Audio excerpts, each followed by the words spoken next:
Very good morning to all of you. बच्चे, हमने ये जो चैप्टर स्टार्ट किया है रिटायरमेंट ऑफ अ पार्टनर, उसका first topic we have already done, that was the calculation of gaining and sacrificing, gaining and new ratio. Next topic की तरफ move करते हैं, that is accounting treatment of goodwill. As compare to admission, retirement में goodwill का treatment is very much simple. Admission में goodwill थोड़ा messy हो गया था, उसमें बहुत सारे ट्रीटमेंट्स आते हैं तो बच्चे थोड़े कंफ्यूज हो जाते हैं, but here you won't have to bother at all. It's very simple, easily understandable and important also. दो स्टेप्स हैं जिनको ध्यान देना आपने। फर्स्ट स्टेप क्या है, अगर ऑलरेडी आपकी बुक्स में कोई गुडविल पड़ी है तो उसे राइट ऑफ कर दीजिए। सिंपल है, पहले भी कर चुके हैं। देखिए कैसे करना है। Right of the goodwill if any appearing in the balance sheet on the retirement. अच्छा, ऐसा करते क्यों है, बताया था अगर याद हो तो।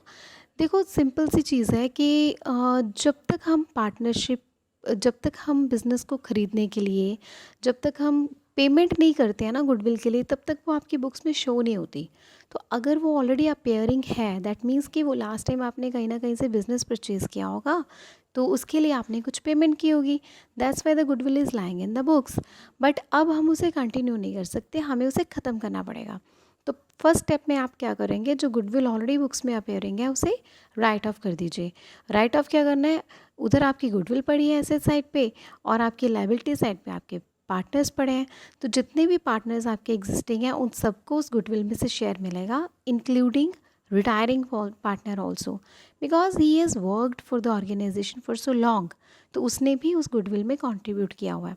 तो जितनी भी गुडविल पड़ी है उसे उठा के जितने भी ओल्ड पार्टनर्स हैं उन्हें डिस्ट्रीब्यूट कर दीजिए। तो first entry will be all partners capital account debit to goodwill in their old ratio. Correct. Next आता है आपके पास जो गुडविल हमने वैल्यू की है eight the time of retirement of the partner, वो गुडविल आपने क्या करनी है, उसके लिए जैसे पहले एंट्री डालते थे ना, वैसे ही same to same gaining partners capital account debit to sacrificing partner. अब ऐसा क्यों कर रहे हैं, देखो अगर पार्टनर कोई छोड़ के जा रहा है बिजनेस फर्म को, उसको तो बेचारे को फ्यूचर में कुछ मिलना ही नहीं, that means he is sacrificing his share. So he has worked for your business firm, तो उसे कुछ ना कुछ एक्स्ट्रा हमें देना चाहिए ना। जैसे एडमिशन के टाइम पे इतने टाइम तक कमाने वाली गुडविल के लिए हम आने वाले पार्टनर से एक्स्ट्रा शेयर मांगते हैं, तो अब जाने वाले को भी शेयर मिलना चाहिए। तो इसलिए हम उसे कुछ शेयर दे के कंपनसेट करते हैं कि भाई साहब आप सेक्रीफाइस कर रहे हो, तो ये लीजिए, जितना आपने सेक्रीफाइस किया उसके अकॉर्डिंगली हम आपको एक्स्ट्रा पेमेंट कर रहे हैं फॉर द गुडविल। करेक्ट। इसलिए उसके कैपिटल अकाउंट को क्रेडिट किया जाता है, because it will increase his capital account. और ये देगा कौन, नेचुरल सी बात है, कंट्रोलिंग पार्टनर।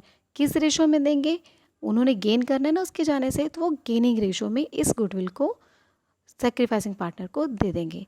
ये ध्यान दीजिए कि इस एंट्री में कि मैं बोल रही हूँ, मैंने ये नहीं कहा कि रिटायरिंग पार्टनर क्रेडिट होगा, मैंने कहा सेक्रीफाइसिंग पार्टनर क्रेडिट होगा। Because in many cases it will happen that continuing partner में से भी कोई ना कोई एक पार्टनर जो है वो हो सकता है सेक्रीफाइस करें। तो आपने यही ध्यान में देना है कि गेनिंग टू सेक्रीफाइसिंग आपकी एंट्री आए। करेक्ट। नेक्स्ट है आपके पास, इसके एक इलस्ट्रेशन कर लेते हैं। गुडविल ऑलरेडी देखो अपेयरिंग है बुक्स के अंदर। इस इलस्ट्रेशन में पी क्यू आर 3 पार्टनर्स हैं, उनकी रेशो दी है 2:1:2। क्यू रिटायर हो गया and at the time of Q's retirement the new profit sharing ratio is given between P and R is equal. Goodwill of the firm is valued at 42,000 and however goodwill appearing is 80,000. ध्यान देना, already appearing कितनी है राजे, 80,000। इस 80,000 पे तीनों partners का proper share बनता है, तो ये तीनों पार्टनर्स को डिस्ट्रीब्यूट कर दी जाएगी। तो गुडविल क्रेडिट हो गई, चलेगी आपकी बुक्स में से ख़त्म, और पी और क्यू और आर आपके डेबिट हो गए इन ओल्ड रेशो। करेक्ट। उसके बाद आते हैं आपकी 42,000 के ऊपर। 42,000 वैल्यूड थी, इसमें से रिटायरिंग पार्टनर का शेयर निकालिए जिस तरह कितना बनता है, वो बनता है आपका 8,400। इसको एग्जिस्टिंग पार्टनर्स जो हैं, जो कंटिन्यूइंग पार्टनर्स हैं, उनकी गेनिंग रेशियो में हम डिवाइड कर देंगे। अगर क्वेश्चन में कुछ ना बताया गया हो तो हम क्या करते हैं, ओल्ड को ही गेन मान लेते हैं। लेकिन यहाँ पर उन्होंने बताया है ओल्ड रेशो भी दी है और न्यू रेशो भी दी है, तो हम ओल्ड और न्यू से गेनिंग रेशो को फाइंड आउट कर लेंगे और गेनिंग में से डिस्ट्रीब्यूट कर देंगे। नेक्स्ट है एक और इलस्ट्रेशन के ऊपर, अगर वन कंटिन्यूइंग पार्टनर, जैसे कि मैंने अभी आपको बताया था कि हमने गेनिंग टू सैक्रिफाइसिंग को ध्यान में रखना है, कंटिन्यूइंग टू आउटगोइंग पार्टनर को ध्यान में नहीं रखना।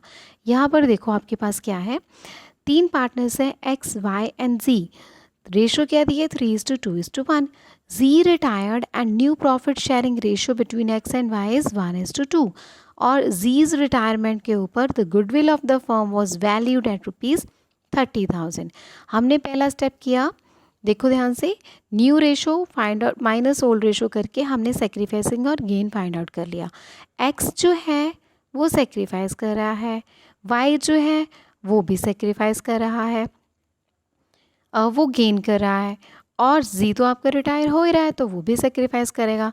तो हमने एंट्री पिक करनी है with gaining debit to sacrificing. Here y is gaining and x and z are sacrificing. Correct. और गुडविल कितनी थी हमारी वैल्यूड 30,000। इस 30,000 को उनकी गेनिंग और सेक्रीफाइसिंग रेशो में डिस्ट्रीब्यूट कर दिया।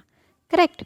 अब आते हैं नेक्स्ट इलस्ट्रेशन पे, calculation of goodwill, distribution of profits and goodwill is already appearing. ये तीनों चीज़ों का मर्जर दे दिया। लास्ट इलस्ट्रेशन है, इसके बाद हमने कुछ नहीं करना। हमें क्या मिला, गुडविल पहले वैल्यू करनी पड़ेगी। ये आ गया आपका जी सबसे पहला किया गया चैप्टर जिसमें हमने वैल्यूएशन ऑफ गुडविल की थी। देखो गुडविल वैल्यूएशन के लिए उसने आपको क्वेश्चन में क्या दिया है, the goodwill of the firm is valued at 2.5 years of average profits of last 4 years. The profits of last 4 years are 30, 25,000 loss, 35,000, 20,000 and the normal rate of return is also given. आप इसे उठाइए और goodwill की value को find out कीजिए। देखिए ये निकाली है इसने goodwill, 30,000 profit minus 25,000 loss plus 35,000 profit plus 20,000 upon 4 average आ गया। Average actual profits minus normal profits करा, that will be super profits. Super profits को year of purchase that is 2.5 से मल्टीप्लाई किया, आपके पास गुडविल आ गई। उस गुडविल में से retiring partner that is B का शेयर फाइंड आउट किया, दैट इज़ 5,000। ठीक है, 5,000 को गेनिंग रेशो में ए और सी दैट इज़ 1:5 में हमने डिस्ट्रीब्यूट कर देना है। करेक्ट। एंट्रीज डालेंगे, जो गुडविल ऑलरेडी अपेयरिंग है जी इन बुक्स उसे डिस्ट्रीब्यूट कर दिया पहले। 2 गुडविल 18,000, 9, 6 और 3 इनकी ओल्ड रेशो है उसमें हमने डिस्ट्रीब्यूट कर दिया। फिर जो हमने अभी फाइंड आउट की थी कि 5,000 की गुडविल जो है वो गेनिंग रेशो में जानी है, ए और सी गेनिंग पार्टनर्स है उन्हें डेबिट किया, 2 बीज कैपिटल हमने 5,000 को क्रेडिट कर दिया। अब आते हैं प्रॉफिट एंड लॉस एप्रोप्रिएशन पे। जो प्रॉफिट एंड लॉस है वो सी के बी के जाने के बाद आया। करेक्ट। तो बी के जाने के बाद पार्टनर्स बच्चे ए एंड सी, तो इट्स बट नेचुरल कि जो न्यू प्रॉफिट आएगा उस एक पार्टनर के रिटायर होने के बाद वो न्यू रेशो में डिस्ट्रीब्यूट होगा, तो वो हमने न्यू रेशो में डिस्ट्रीब्यूट कर दिया। ठीक है जी, बस इतना सा टॉपिक है।